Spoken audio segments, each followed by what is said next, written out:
Evening, everyone. Very welcome. Um, I just realized I started streaming and I did not change my scene to include the Thunderous One. Thunderous, I'm so sorry. I'm on a. I don't have your logo up. But anyway, guys, thank you and welcome. Well, Thunderous, thank you for being here. Yeah. Pleasure. My pleasure, Lloyd. Always good to be here. Always good to have an interchange of ideas and discussions about things of interest, particularly between evolution, atheism, and as of recent events have dictated Islam. So, how are you doing this week? Yeah. No. Yeah, we're alive, and I'm. I've been very busy this week. Uh, my voice. Whose voice is too low? My voice or Thunderous's voice? Yeah. No, I've noticed your voice seems to be very intimate. It fades in and out a little bit. Okay, that's odd because yeah, I've made some changes to my audio setup. Let me see. Let me try and fix that. Um, Apparently, I can't be heard. you can't be heard. That's very odd.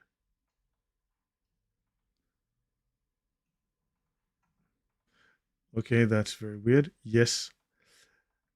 Okay, you should be fixed now. Thunderous, give me 1 second. I am so sorry, guys. I'm going to fix that in 1 second. Okay, Thunderous, please speak. My apologies, guys. Hello, Dr. Jonathan Gemmel. Thunderous, please say something. I think you're fixed now. This is Hey, entirely my hey, fault. hey, everybody. Hey, Dragon. Hey, Grinch.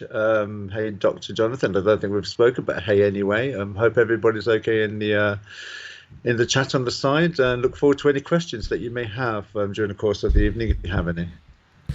Yeah, guys, I apologize. I come across as such an amateur with this. I've been trying to make some changes to my audio setup. Um, yes, so Thunderous, thanks for joining us, and hello, Silver Mubasir, Dragon XYZ, good to see you, Sergeant Grinch, Horse, Tiger. Thanks for the notice there that you couldn't hear him. Sandro, hey guys. Lloyd Detz, yes, good name. Yeah, so guys, today we're just having a talk with Thunderous. It's good to have him on the channel, as always. Thunderous, I do apologize that I forgot to change my scene in OBS to include you. This is entirely my fault, and now I can't go back and change it. Uh, That's okay. Good. um, so, guys, just briefly before we go on, um, so this is something that I've advertised to you. I've asked everyone whether you want me to talk about Luther, because I've got at the moment something like 40 something going on 50 slides on Luther, specifically on Martin Luther, which will probably take about 3 weeks at least to get through. And then I've seen people very much wanting to talk about Pope Pius X and what exactly is modernism. Welcome, Just Janice. Because one of my concerns is, hello, brother Meathead, thanks. One of my concerns is that modernism is, what does it mean? It's like, so describe modernism. Well, it's modernism. Well, what is it? And there's a lack of clarity there. So he called it the synthesis of all heresies. I will see people constantly say this, and beyond that, they seem to quote him not at all. And when you see people talking about a topic but never quoting the actual source, you need to go read the source. And I've read the sources, I've been looking through his work, and I have done a detailed analysis of what this synthesis of all heresies is, which heresies exactly are involved, what he's referring to. I've got a great deal of detail. I will tell you that modernism is very much tied up with. I'm going to be in this talk when we do it. It'll be in January. I'll be doing it with Mal from Islamic Origins. I'm going to be giving the philosophers of the Enlightenment and myths. I'll do those separately, but do understand that the Enlightenment philosophy was really a negative reaction to Saint Thomas Aquinas. They were trying to replace the thinking of St. Thomas Aquinas with their own personal sloppy thinking. Let's put it like that. And these heresies, these things are very much tied to the Protestant theologians of the 17th and 16th centuries. So I'll leave it at that. Thunderous, over to you, and welcome, Dog Tonic. Welcome, Sage. Thank you very much for joining up. So much appreciated your responses. So Thunderous, over to you. Yeah, I just have to ask the question, Lloyd. You and I have known each other through these discussions of Islam for many years now, but whereas some people have kind of like not moved from that subject, they're pretty much stagnant with it. You, though, you vary the themes that you discuss, and they're all biblically related in defense of the Bible, proactively revealing Islam and atheism. Where do your subjects come from? What motivates you to think of it? How do you come up with these ideas to discuss these subjects? I'm sure the audience must be fascinated in the variety that you cover. That has been noted that I'm not sort of singing just one tune, that I tend to sing a number of songs. There are things that clearly are contentious that people argue about. And sometimes I come across these random odd connections because I've read so much. But this is something that I have seen people talk about now. Now, without trying to offend the Catholics in the audience, because there's enough offended Catholics at the moment. But when Catholics talk about Catholicism, one would get the view that to be a Catholic, you have to say 3 Hail Marys, 2 Our Fathers, insult the Pope, and claim that Vatican II is a conspiracy theory. That seems to be the Orthodox definition of Catholicism. So you've got to say that any Pope after 1958 is not valid, that anything that happened since 1958 is heretical, and so this seems to be what Catholicism is built on. Basically smearing the Pope, smearing Vatican II, and claiming that anything written since the 60s is just heretical, satanic, communist infiltration. I've seen this over and over and over. And I wanted to get, in this case, to the heart of this. Then with Luther, whenever you hear some story that is only good, when you're hearing just positives, you start thinking, why is this only nice? There must be another side to this. What led to the schism, right? And with Luther, I started to look at, so you go look at other things. What's the dark side of Luther? So I'll always just think, what is the opposite of this story? So you start researching. So yeah, I don't know if that answers your question, but does that give you a clue as to I'm always looking, what's the opposite? Is this propaganda? And also the language gives me an inkling. Certain type of language is clearly propagandistic. It's just the language itself, the structure of the language, the wording, the argumentation tells me, hold on, this is propaganda. This is not a recitation of facts. Does that make sense? Yeah, I was just thinking of a line in a particular movie where the character in the movie turns around and says, I subscribe to the principle of contrary to public opinion.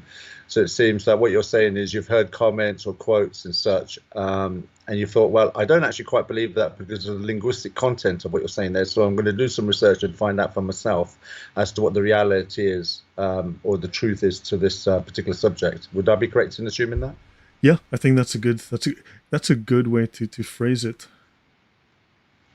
Yeah, and the other thing as well, a scripture that came to mind as well as a principle behind that would have been Proverbs 18:13, where it talks about he who answers a matter before he hears the facts, it's a shame and humiliation to him. So it's kind of like you're following a biblical principle where you've done some research before you formulate an opinion on the subject, because what we find today, and I think this situation in the Middle East is certainly proving that to be the case, where people are making comments and making a stand on the subject they're utterly clueless about, whereas you're, by example, showing people, let's do some research on the subject first, let's see what the background is, let's see what the thinking is, let's quote from actual sources, and then we'll be able to form a more rounded, honest opinion with what our thinking should be.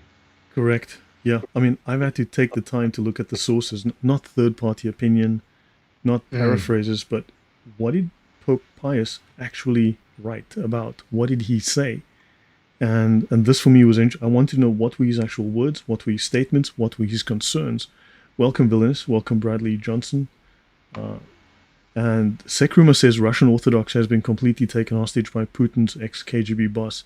I've heard the same, and I think there's some validity to that the KGB Orthodox Church in Russia, or the Russian KGB Church, is very much a party or tool of the state. Yeah. So So with if we go back to when we originally met, the theme at the time was the dismantling or the revealing or the exposing of Islam. And you've gone from that to well, you're still with it, obviously, and and you've really torn it apart with looking at the Sharia, looking at the origins of certain things in Islam and the backgrounds of certain laws and principles. Hmm. You've gone into atheism and totally destroyed atheism, even at a linguistic level as to what the word or term atheism actually means. You've gone into sort of like all these other subjects with reference to the early churches and the influences of the early churches. That I should imagine requires a lot of research, a lot of research. And I know your background is in the operations that you're involved with, security. Does the security experience of your work, has that influenced the way you do research in the subjects that you cover? Because to be honest, anybody that looks at the myriad of apologetics or polemics on Islam and various subjects, unless you're at an academic level, they don't do the research you do. You do academic level research. In fact, you're probably more academic than some of these so-called academics that are doing apologetics, polemics against Islam. So do you think that is what's given you an advantage, your previous career or your previous working life? Dude, you know, Thunderous, you always have the best questions. You have a perspective that is unique. One of the things that, to try to answer your question, that if we assume, okay, let's take for a moment, let's take it at face value that there's been a coup, for argument's sake, in the Catholic Church. Let's assume that there's been a crime of some type, right? That there's been a plot, a scheme, a conspiracy, something criminal, something underhanded, something to be kept secret. Then this is where a lot of my background and training comes in. If you move into an environment where you are expecting something bad to happen, you're looking for someone who's anticipating committing a crime of violence against you or someone in your party. You have to look at that environment and you've got to find this hidden chameleon that is looking to do violence. So now you've got to start understanding human psychology, human behavior. You've got to understand the dynamics of human social interaction. So you are not just a meat shield. You're not just someone who's there to stop a bullet. You need to study the criminal mind. You need to understand human behavior, how thoughts translate into actions, how subconscious thoughts translate into these. It's hard to explain, but it's like a non-verbal leakage, how it changes how people want to get close to you, what pretext they use to get close, because they have to be close to commit the crime, to do the thing, right? How they have to deceive. Yes, Thunderous? I was just going to say, would that be sort of like observing mannerisms? Because if you're looking at a crowd of people, as an example, people tend to, if they're there for genuine reasons, there's a certain pattern or pantomime of generic behavior clues or cues, as it were. But you're looking for the cues that make that person stand out, that they're not there for the legitimate reason, they're there for an illegitimate reason. Okay, so let me try and explain this, right? And the background within the context of this scenario that I'm in and how this translates across to how I'm trying to do this analysis on the historical front. So you're in an environment, there's a threat in this environment that you need to look out for, but the threat is trying to deceive. Now, the first thing is that when the criminal decides to do something, he crosses a mental boundary. Now, violence is not something that happens instantly. It's an emotional process that occurs over time. And there are triggers, that there are things that will amplify this behavior. There are things that will modify this behavior. So the amplifiers will make it escalate, modifiers will reduce it, right? So you've got to start looking now, but he has to deceive. He's got to hide the fact that he's going to do something because he can also be hurt. So he has to try and protect himself by being discreet, by hiding his actions so he can commit his crime and get away quickly, right? So now, when he deceives, he's got to do certain things to hide his stress, to hide his intent. Because once you go from being relaxed and you now decide to commit a crime, that's your motivation. But now you become a predator. You're no longer relaxed, you're a predator, except you cannot let the environment know that you're a predator. But there's nonverbal leakage that comes off you. So you can see this in his behavior. There's maybe too much tension, or maybe he's too little tension. Maybe he's overacting. There's too little. So to give a simple example to the audience, right? Imagine you're sitting at an environment, right? Close your eyes, right? And just listen with your ears. Listen to the sounds around you. There's going to be a certain hum. There's going to be certain noises. The cars are going to be going so fast. The cars are going to be so loud. But when a car goes too fast, when it's too loud, that breaks outside of this normal pattern. And you hear, hold on, that's too much. But it's not only that. Sometimes there's no noise. Sometimes there's no behavior, no movement. There's a black hole there. It's like this person's clamping down too hard. So you look for all of these anomalies that are outside of the standard pattern of behavior, not just what goes too much, but what is too little. And you sort of focus on that. And then in terms of language, you can pick this up as well, because propaganda has a particular structure and style in the writing. And it's also when they're trying to direct you, where they're trying to direct you to, but where they're trying to direct you from. It's not just what they want you to get, it's what they're taking you from. What do they want you to ignore? These are all questions, and you've got to assume that within the environment, you're being lied to. So you need to start looking, analyzing, but without feeding yourself with too much doubt that's going to overwhelm you. You need to start sifting through the bad information, the noise, and starting to look for, hold on, that's a little odd, right? So you're working on probabilities. You don't have direct answers. Is this helping or just creating confusion, Thunderous? No. I everything you're saying there, I actually understand to a certain point, not to the level that you would understand it, because that's your former employment, so that's what you're trained in. But I understood that there would be something of what you're saying. I probably wouldn't understand it to the depth of what you're saying, because that's not my worldview or my world experience. But I knew that there would be something like that, hence why I asked the question. I wanted to know if you incorporated that into what you do now. Is it manifest in the way you research? So let me maybe add a couple of points. So crime, as I said, is an emotional process that occurs over time. So first comes intent. This person has an intent. They want to do something, right? So once the intent forms, this changes their behavior, because chemicals get dumped in their bloodstream. They go from being relaxed, right, to being a predator. They're now focused. They have a purpose. The next step is to hide that purpose. They now need to deceive. That's the next step. Deceive. Hide my purpose. Hide my intent. Hide my predatory nature. Then he has to choose a victim. Then he has to approach the victim. The actual physical assault, an actual assault on the victim, is not the first stage. It's not the second stage. It's not even the third stage. It is the fourth stage. An assault on a victim is the fourth stage in this process. The first three stages are non-violent. So he has to get the intent and the resolve to commit the crime. He's got to choose his victim. He has to approach his victim. Only once he's close enough to the victim can he commit the assault. The assault happens extremely rapidly. It's very, very fast. But the first three stages can take weeks, days, months, hours, minutes. So you need to use that time to assess, and you can also stop it non-violently if you understand the first three phases before he gets to stage 4. So these are the things that you're looking for, and you're looking for certain. Also, normal human behavior is a very wide spectrum of behavior, but criminality is a very narrow spectrum of behavior. So it's got very basic triggers, it's got very basic modifiers, it's got very basic amplifiers. So these are things that you're working in a narrow spectrum of behavior, so you're looking at a small subset of human behavior, not a huge thing. So it's a smaller haystack to look for that needle in. Does that help to add to that? No, I to be honest, you reminded, with what you're saying there, you reminded me of an interview I once saw with Sugar Leonard, a boxer. And he actually commented on, because you've done martial arts. I've come from a family of martial artists, and we have a couple of schools in this country. So I know sometimes that when a fighter, because it's not a natural inclination of a human being to want to go hurt another human being. We're not designed for that purpose. So you have to psych the person up, to use certain cues or dialogues, or put him in a frame of mind where he's got the aggression built up inside him. I remember Sugar Ray Leonard once saying he was sitting in a room just before going out for fighting. He said, "I didn't want to go out and fight that night. I did not feel like fighting that night."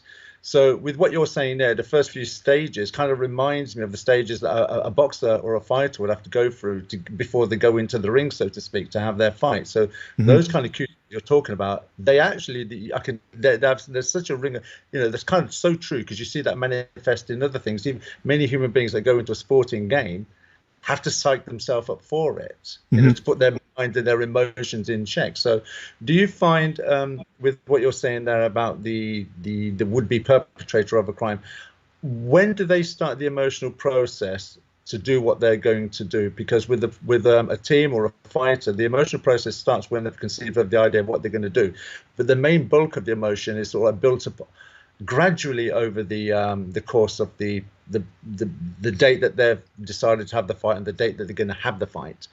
But the main build-up tends to be the day that they're going to have the fight, because that's when they need to get the adrenaline pumping, so to speak. So when do you think the process starts for the would-be nefarious person when they're going to do the crime that you're talking about? Do they have to do it? They will act when they are ready.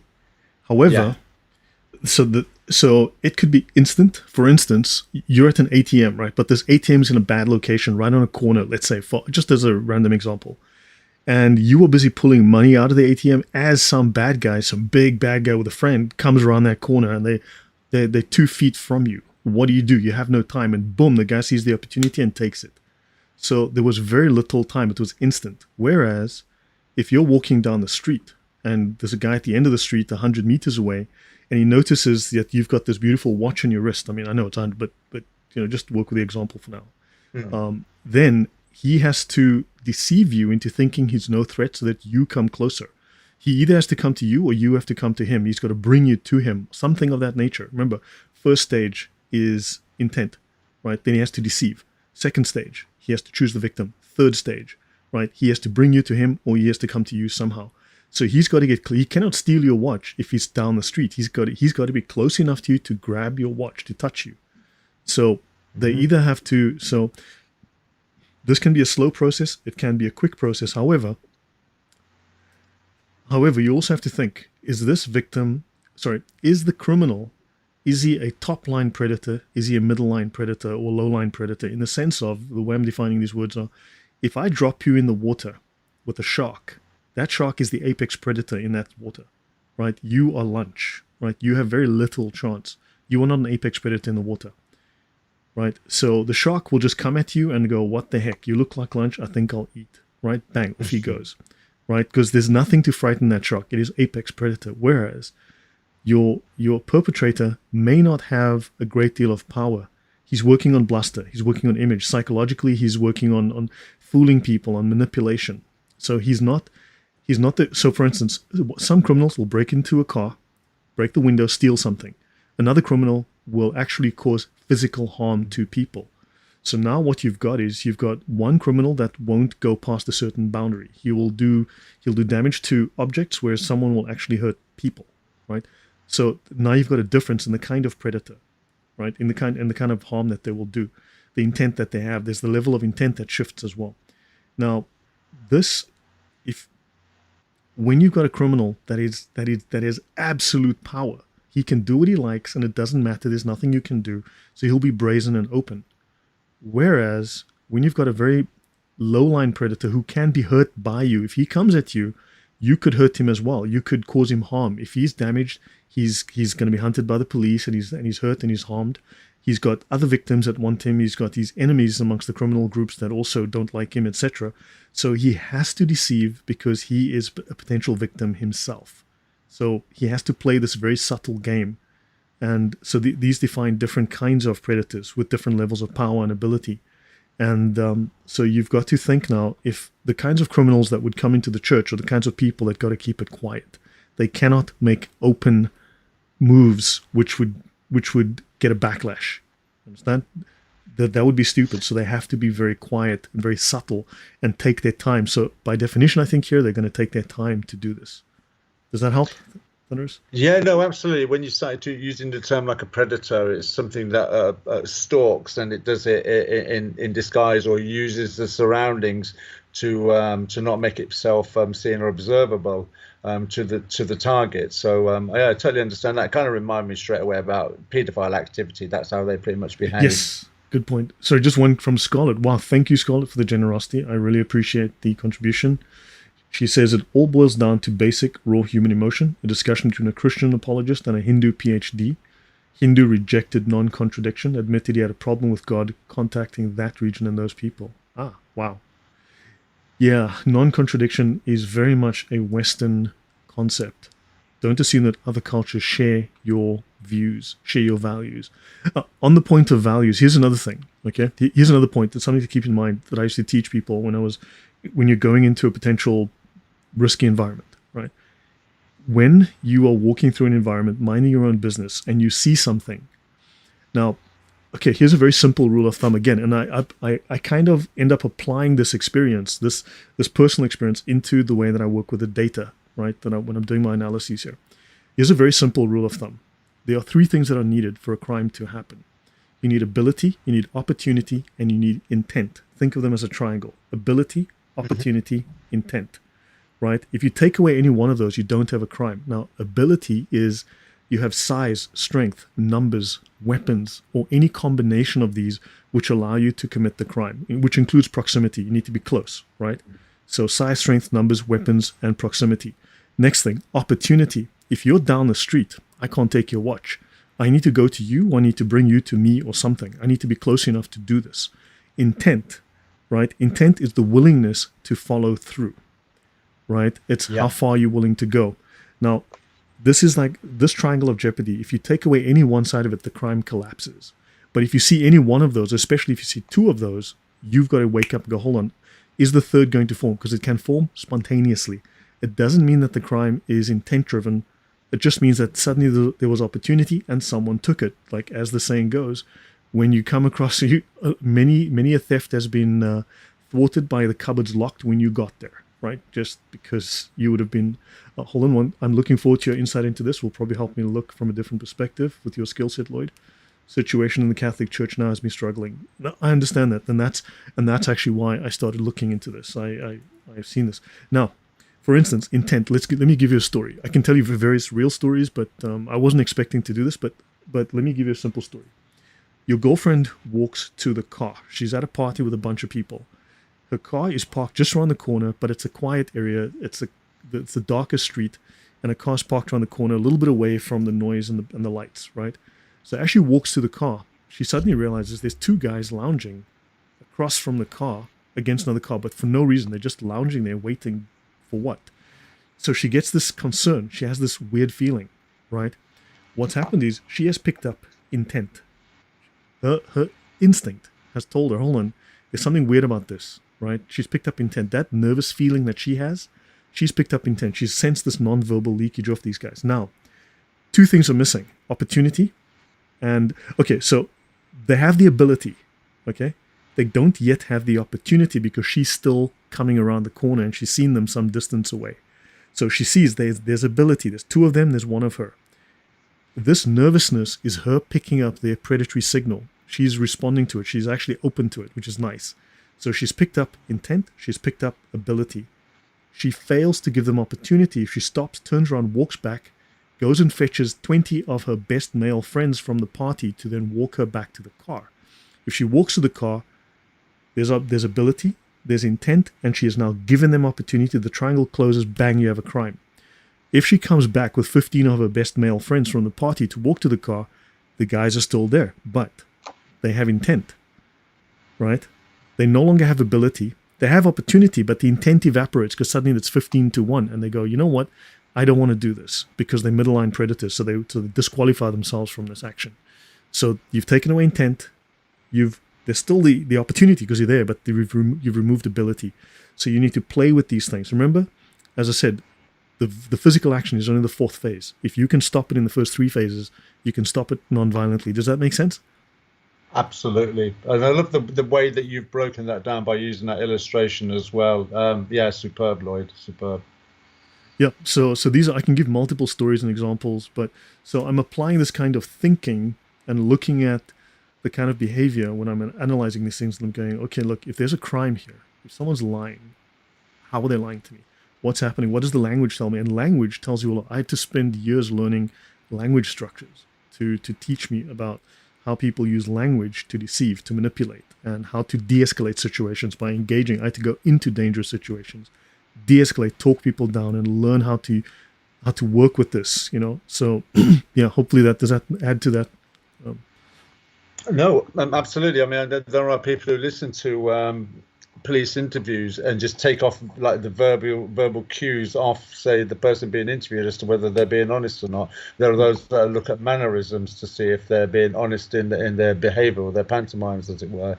So everything that you're relaying here from your experiences. Yeah, it makes a lot of sense, and I'm sure many of the people that are listening in the audience will also say that those experiences are something that they're familiar with in other situations or circumstances that they've come across. So yeah, superbly put, Lloyd. Well, thank you. I just wanted to ask one question as well on that. So, what was the motive? Because you've gone really deep into the Islamic religion in a manner that nobody else has done. And I say this kindly to all of the apologetics and polemicists that are out there, but they tend to stick within a certain boundary of their studying. You've done things in a very unique way, and you've done them deep. I mean, somebody made a comment in the chat that you're better than a scholar or an academic. I would certainly agree with that. I think academic gatekeeping is something that people value if certain people reach a certain educational qualification. I personally don't believe in that. I think the question is real or it's not, or the information that's provided is either real or it's not. I don't need a title to further impose or give value to the information. So though you may not have a doctorate or you don't have a doctor in your name, there is no doubt that your investigation ability and your ability to extract information and your and also the language you use in order to disseminate information so that the audience can listen to shows your ability.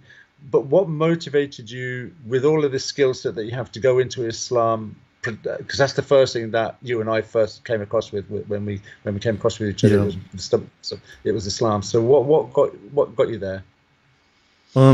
This is not an enemy that I can meet on the street and punch in the face and win. And the Bataclan massacre in 2015 was horrifying in Paris. And then I realized this is an information war. This is really about information. And bad information leads to bad decisions. Good information leads to good decisions. Also, in information warfare, in ideological or propaganda warfare, people are going to feed you bad info. Bad info leads to bad decisions, bad outcomes. And when you look at when there's a lot of contradictory, confused ideas, you need to focus and get to an answer. There has to be a clear answer somewhere in the confusion. So I realized this is a different kind of war. We're fighting in a war about facts. And propaganda has a very specific... Wow, thank you very much, Greg. Thank you. I really appreciate the support. I'm very grateful. Thank you, everyone. So propaganda has a very specific language structure and purpose, right? There's an intent to propaganda. So again, it's going to have certain motivations. It's going to have certain triggers. It's going to have amplifiers. It's going to have modifiers, right? Things that make it escalate, things that make it de-escalate. So there's going to be, and also because it's focused on a very specific narrow spectrum of behavior, it is going to be easier to track, easier to spot, easier to analyze than the general wide spectrum, because because it's very purpose driven, it's much easier to analyze, right? And then also, I also studied military strategy. I also studied military ideological warfare. Can I use this example that I have on the screen just to show people an analysis of where I'm coming from this? Would that be all right? Yes. Yeah, absolutely. Okay, let me do this. This is a couple of slides from my talk on Pius that I'm going to be doing with you guys. Let me just find where the heck I put that. Okay, there it is. Okay, so let's talk about this quote-unquote modernist strategy, right, in 5 steps. So we need to analyze the behavior of the modernists within the context of Pope Pius X's encyclical Pascendi or Pascendi Dominici Gregis, right?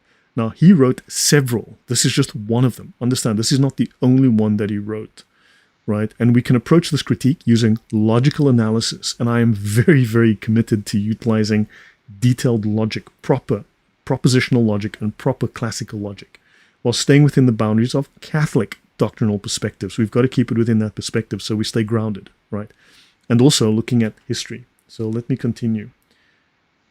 Pope Pius's encyclical condemned modernism as a synthesis of all heresies, posed a threat to the integrity of the Catholic faith because it sought to adapt Catholic doctrine to modern philosophies and criticism, diluting and distorting the core tenets of Catholicism. According to the conservative Catholic viewpoint expressed by Pius X, the traditions of the Church, including its doctrines, hierarchy, and practices, are the result of divine revelation, not subject to reinterpretation or modification by contemporary thought. Now, he warns here. Wow, thank you, Bradley. So grateful. Thank you. Thank you very much. So, as to why they attempted to present their doctrines in a scattered and disjointed manner, appearing to be in doubt and uncertainty while being firm and steadfast in reality. Now, he writes this in his encyclical. He says, the modernists attempt to present their doctrines in a scattered and disjointed manner, appearing to be in doubt, appearing to be uncertain, while they are really very firm and very steadfast in reality. Does that make sense to what I said about the guy has to deceive? He's very clear. He's a predator now, but he has to hide his intent. Does that make sense here, Thunderous? Absolutely. Absolutely. So we should analyze the potential motivations and strategies from this perspective. Now let's have a look at Sun Tzu. Sun Tzu mentions in his book, Art of War, when you're far away, appear close. When close, appear far. So this emphasizes the importance of deception and misdirection, an illusion of closeness when distant and vice versa, so you can manipulate the perceptions and actions of the enemy. He says, when able to attack, we must seem unable. When using our forces, we must seem inactive. When we are near, we must make the enemy believe we are far, and when far away, we must make him believe we are near. Does that seem to have a parallel here, Thunderous? Absolutely, absolutely, absolutely. So you are misdirecting, you are misleading, right? So this is the strategic importance of manipulating perceptions and exploiting psychological vulnerabilities. If I missed these clues, I could die, or someone around me could die. I needed to learn how to spot these clues, how to anticipate them, how to understand. So you need to understand human behavior very carefully. You need to be able to read the environment. You need to spot clues, and also through experience, your subconscious becomes attuned to this. And I don't mean the woo-woo. I mean that you develop what is called, psychologists call it, especially it's very much relevant to people who work in very high-risk situations, like, say, firemen. It's called recognition-primed decision-making. When you've been under stress conditions and you've seen, right, because remember I said it's a narrow spectrum of behavior, so it's easier to predict what's going on within this very narrow spectrum, this narrow funnel of behavior. Because let me explain another thing. So let's say you're driving. So let's talk about wide behaviors versus narrow behaviors, or narrow spectrum. We've got Nicodemus Serpico there in the chat. Nicodemus gets in his car, right, on Saturday morning, and Nicodemus drives down the street. Where is he going, Thunderous? We don't know where he's going. He's just driving down the street. He could be going 2 blocks over. He could be going 100 miles. We don't know, right? So he turns left. Then he goes onto the highway. Where's he going? We still don't know, right? Then he keeps going. Now he's going to the bowling alley. Now, the closer he gets to the bowling alley, the more he must take this exit. He must turn left here. He has to turn right. He must go down the street. The closer you get to the destination, the more you have to take certain options. Does that make sense?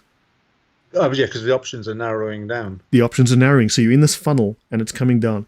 Now, do you understand? So now we know, okay, he's just gone left, and now we can predict, okay, he's either going to go and drive off this bridge, off the cliff here, or he's going to the bowling alley. And it's generally quite easy to choose, right, which way he's going to go. So the closer you get to the destination, the more you start to see the pattern, right? The further away you are, the less you see the pattern. So what happens is now you have to head this off very rapidly. The closer you get to the launch point, the more extreme your actions have to be, but it's still better than responding when the attack is launched. All right. So what you have is now, so these guys, so let me continue. So they're using a process of strategic incrementalism. By presenting ideas with apparent hesitation, modernists have intended to introduce new doctrines gradually. This creates a less apparent shifts in beliefs, right? So instead of a sudden change, they do this very incrementally so that people absorb it slowly. It's like the boiling the frog, right? And this can be a way to ease followers into accepting new views without provoking immediate backlash or outright rejection that a direct contradiction to established doctrine might elicit. Understand? So that's part one of the strategy. But it also tells us they are not a top-line predator. If they were a top-line predator, they would just move in and take over. Understand? So this tells you they are weak. This tells you they have to play the game this way. Therefore, there are weaknesses that you can also exploit. Does that make sense? Yeah, I just when you use the term the strategic incrementalism, it's pretty much how certain governments are get involved in other countries' politics by undermining incrementally internally. I think an example of that would have probably been USA and Iran. I think it was in 1957 with Mossadegh, where they got the democratically elected prime minister or president overturned via that incremental process. So yeah, totally understand what you're saying there. Yeah, I'll do a couple more of these. So the second one is to avoid detection. A scattered approach can make it difficult for critics and ecclesiastical authorities to pinpoint the core of their beliefs, making it harder to formally denounce their teachings. So this could have been a tactic to avoid the repercussions of openly challenging church authority and doctrine. So that would be the second reason. The third is you're appealing to seekers. So by appearing to be in search and appearing to be uncertain, you're like, I'm harmless. I'm just really looking. Yeah. I'm harmless. Do you want to look with me and maybe we can discuss this? And how about we talk about this? So they're appealing to people who are also in a state of doubt about their faith. And they are actually, what they are selling is doubt. They're selling you doubt. Yeah. So understand. So these are part of the games that they're playing. So I've got 5 of these. So so I've got this broken down here. So I've got this broken down here. So basically, I broke this down into a very simple analysis and then a more detailed analysis where I break it down here. So does that make sense so far, Thunderous? How I'm applying my knowledge of criminal violence and criminal behavior to this psychological / ideological warfare strategy? I see it. As you explain it, you make it very obvious for us, and the way you're explaining it is helping the audience to understand this as well. Yeah, superb. When you mentioned earlier on about sowing doubt and the Sun Shi's Art of War and a couple of comments you made previous to that, it kind of reminded me that the father of all of this is what, pretty much what Jesus said at John 8:44 to the Pharisees: "You are from your father the devil." Yeah. For anyone to really see this at work in the Bible, just read Genesis chapter 3 verses 1 to 5.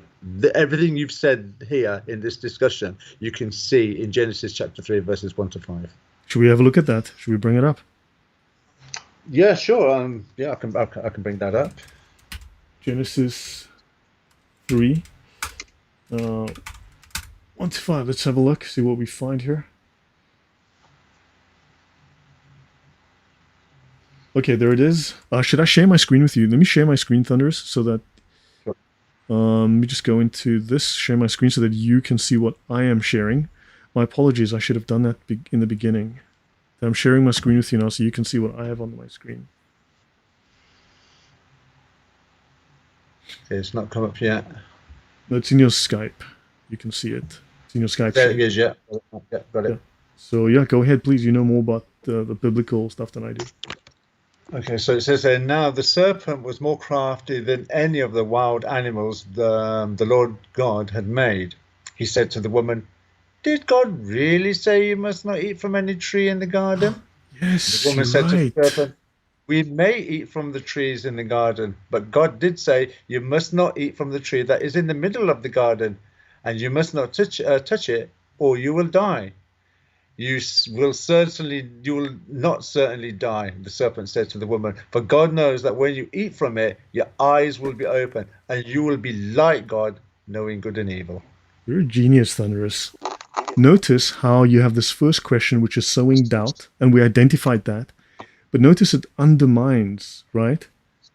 So this is undermining. This is introducing doubt. And Pedro just said, this sounds what happened to Bart Ehrman when he was in seminary. The teacher sowed him doubt.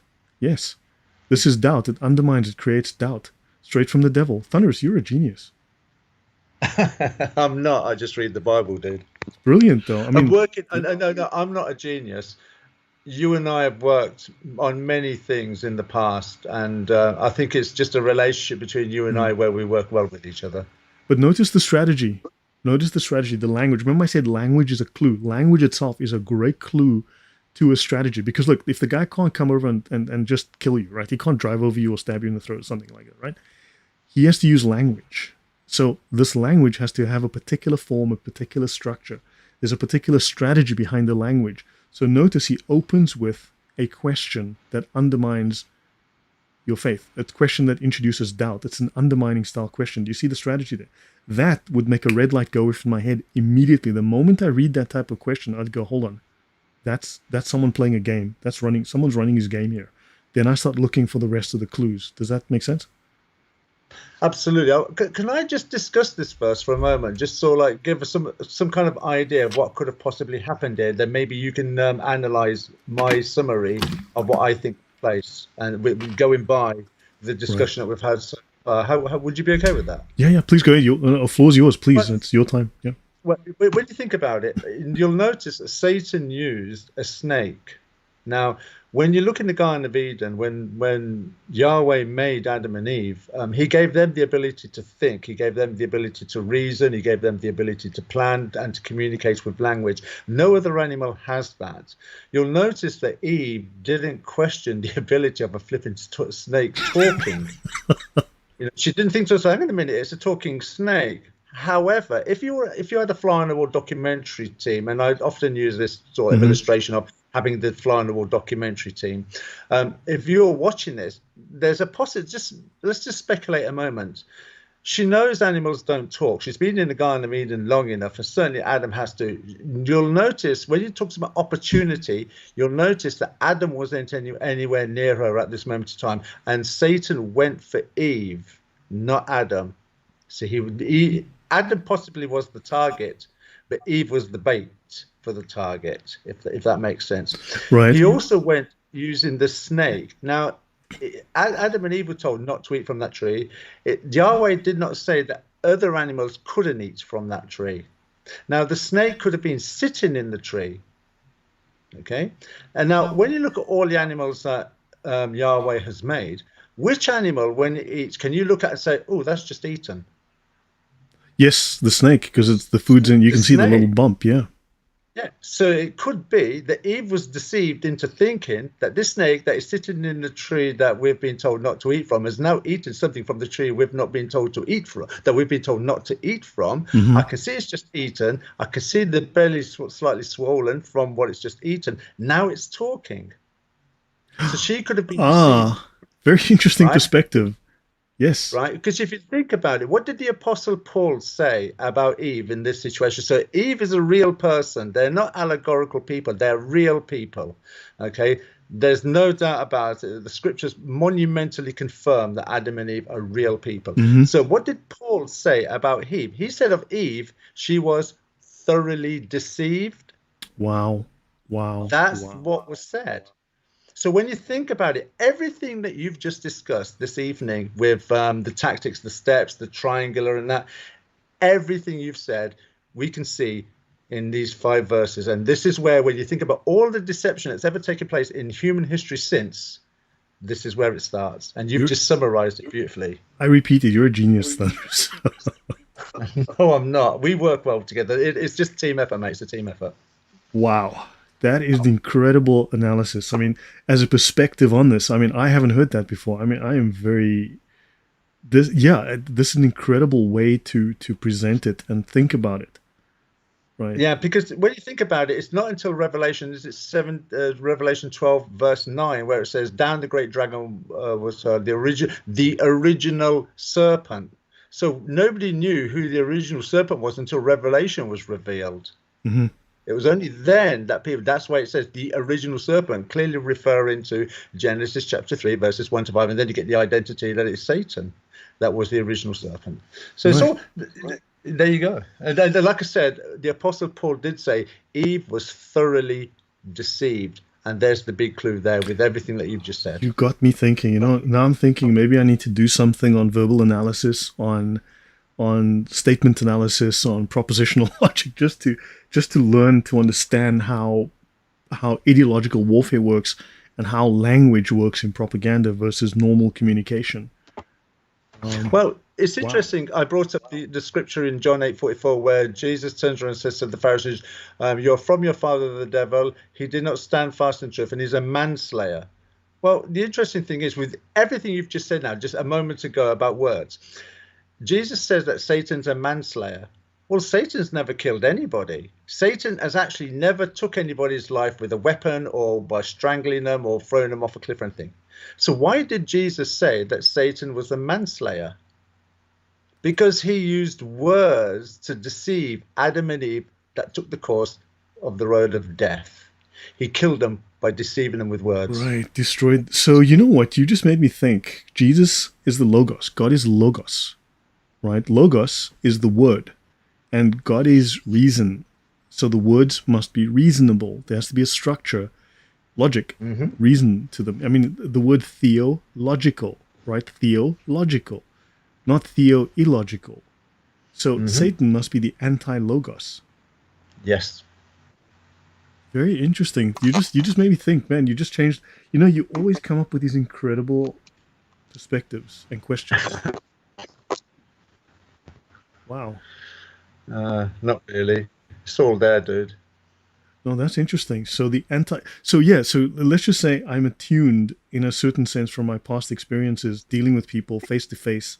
I mean, it was my job. I had to be in people's faces, talking to them, and run that risk face to face and learn how to spot this and de-escalate. I mean, that was my job, was to de-escalate, not to go crazy on people. My job was to confront and de-escalate, get in early before you hit stage 4, right? And so I learned the language. I learned to understand this, to see the subtle clues. But you don't only see the clues from the other party. Remember, they're trying to deceive. You also feel the clues within yourself. Like, for instance, I'll give you an example. I'll give the audience an example for when you spot the clue within yourself, when your reaction tells you there's something going on. So, for instance, you may have had a situation like this. You're walking down the street, and you see someone doing something, right? It might be in relation to you, or it might be in relation to something else. But you see someone doing something, and you tell yourself, "No, they wouldn't do that." It's a fleeting thought that happens in an instant and it's gone. It's this ephemeral thought that runs through your mind.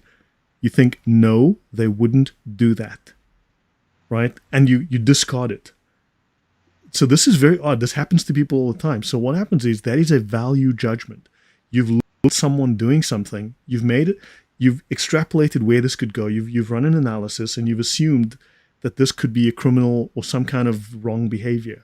You've made a judgment and you said, no, they would not do that, because the end of that sentence is, because I wouldn't do that, based on your values.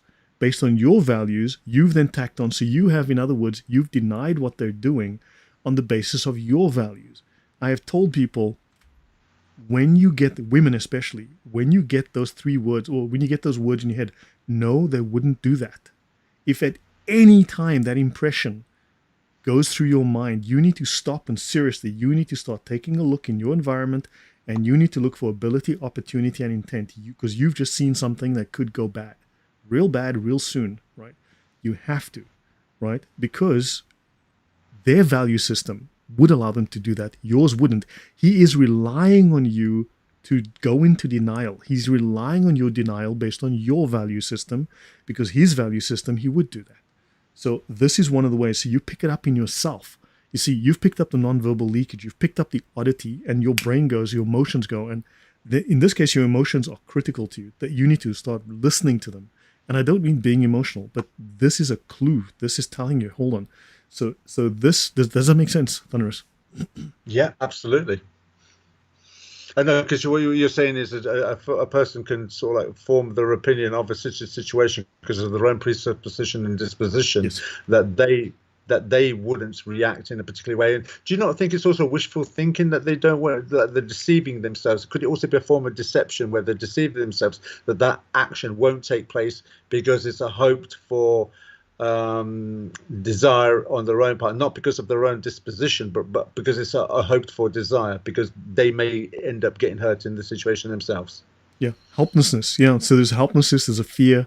But the problem is you have to confront it, because that reaction, when the criminal sees you clamp down like that, and you basically stick your head in the sand, that's gold for them.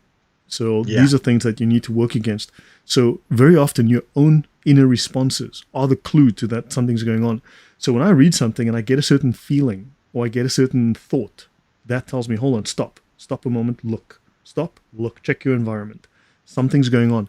But also just the fact that you are now aware, instead of shutting your mind down, becoming aware, opening up your eyes, looking, also alters your physical behavior, You dump certain chemicals in your bloodstream, you open up. The criminal doesn't want someone who's aware and looking for a threat. The criminal wants a victim. The fact that you have now acted contrary to the way he's wanted you to, that often heads off the crime. But for me, that little signal, it could be milliseconds, that little signal tells you, look, and then you can start to pick it apart. You can start to follow the trail. Yeah, excellent, dude. Excellent. So just I know we've only got sort of like a few minutes left of this evening's discussion. I just wanted to ask one final question, if I can. When you consider all of your experience, and particularly everything that you've gone through tonight, and you've analyzed, I don't think there are many people in apologetics and polemics, particularly with Islam, that could have the same amount of knowledge about Muhammad's character than you do.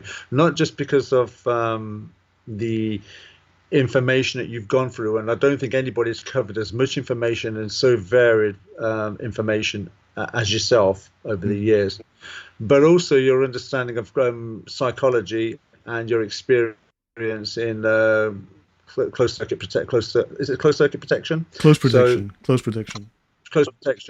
So added with that when you look at Muhammad's character, what is your estimation of him as a person? I have my estimation from what I've read. I'd like to hear what your estimation is. You know, doing this kind of forensic analysis, I've seen people do this and come up with some incredible information that just seems...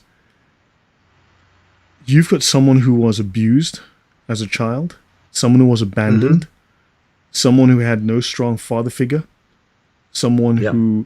And you see this historically, you see other people like this as well, and all of them seem to have issues. Now, you've got to ask yourself, this is someone who was venal, wanted for himself. Was he a psychopath? That is was he a psychopath? That's an interesting question. I would think no. He was certainly cruel. He was certainly twisted. But you've also, there seems to be credible evidence that he was somehow harmed at birth and that he was an epileptic, right?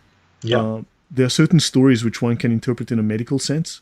So he seemed to be epileptic. He seemed to respond badly to loud music. So he was an oral epileptic. There's a name for it. We've just had a disconnection. We just disappeared for a moment, I think. Yes, okay, we're back. So you've got this... Which is why you've got this huge dichotomy in his behavior. You've got this complete juxtaposition of good versus evil in him. Ultimately, I think the evil is what is important, but you've got this extremes in his character. This tells me someone bipolar. Does that answer the question? Yeah, it does. Bipolar. I also think of him as with everything that you've said. He clearly had a tormented childhood, and he was probably some human beings can handle that, and it doesn't affect them much in the way of life. They're able to emotionally, mentally grasp their situation. Muhammad couldn't. I think the fact that he married Khadija is certainly a sign of that, a woman that was older than he was, looking possibly for a maternal figure in his life. Certainly did not behave in any crass manner while she was alive. It's also another cue to me. We need to look into this evidence that she was actually a high priestess in a pagan cult. That's something I've seen. The sources I don't have, but there certainly may be something to that. Yeah, I think so too. I question the sources for one reason, because obviously at some point in the future, you and I will be discussing Khadija. Yeah. But I question the sources, and the reason why I question them is because I don't think in that particular period of time in Arabia, they would have had the presence of mind to write anything down pertaining to her. Not certainly in the context that they knew some kind of profit was going to come from her or from that particular region, so they would have had some kind of reason to write anything down in expectation, unlike, say, the biblical records where we've got records from Genesis all the way to Jesus with that pattern of someone's coming that's going to redeem mankind and serve a wonderful purpose. The Arabs, I don't think, would have had that. So I have questioned it. I have looked at those bits and pieces about her being a priestess and also being related to having a role at the Kaaba. It was a family business. However, the sources, in my opinion, I certainly wouldn't challenge you on that because I know you're far more diligent than I ever could be. No, I've seen some detailed analyses, but the source that I'm using doesn't list their sources, and that bothers me. This guy usually has sources, but in this case, he's lacking them, and I'm loath to use them because it's like without sources, I can't back up, what's being said. No, I've seen it. The thing is, and I also think that with Mohammed, and some people can drink alcohol, take it or leave it. Some people, I'm sure you've probably come across one or two of these human beings in life where as soon as they have that one drink of alcohol, that's it. They would never have been an addict to alcohol had they never drank alcohol. They would have probably lived a normal life. The moment they had that one drink of alcohol, boom, that was it. They were addicted straight away. So something must have happened to Mohammed with his relationship with Khadija that triggered him, maybe her death, that triggered him to become the sociopath that he then went on to become. Mm-hmm.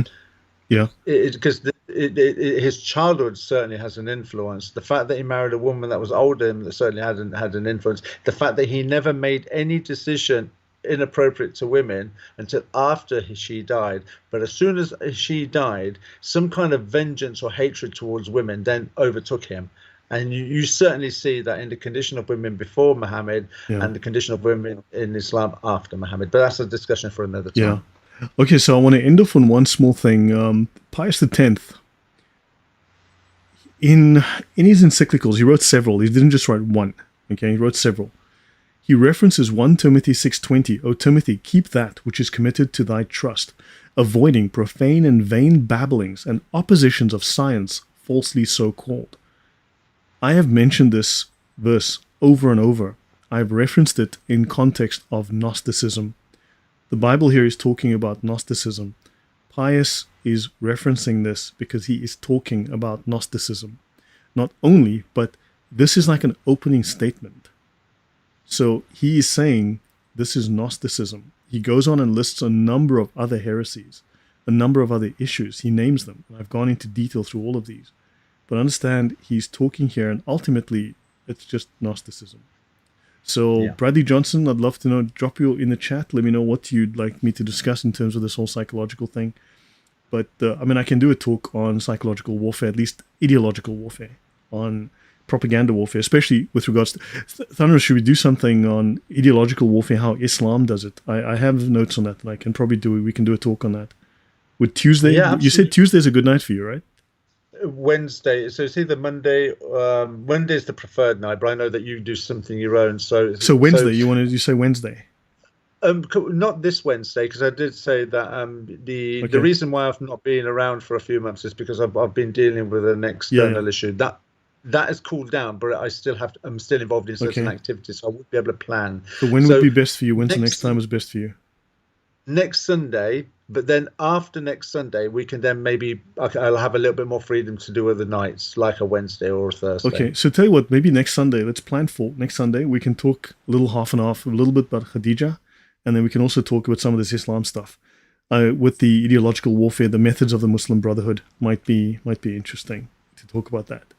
How they utilize their ideological warfare, their media control, how they play their game, and the strategies that they use. I have written a paper on that. Excellent.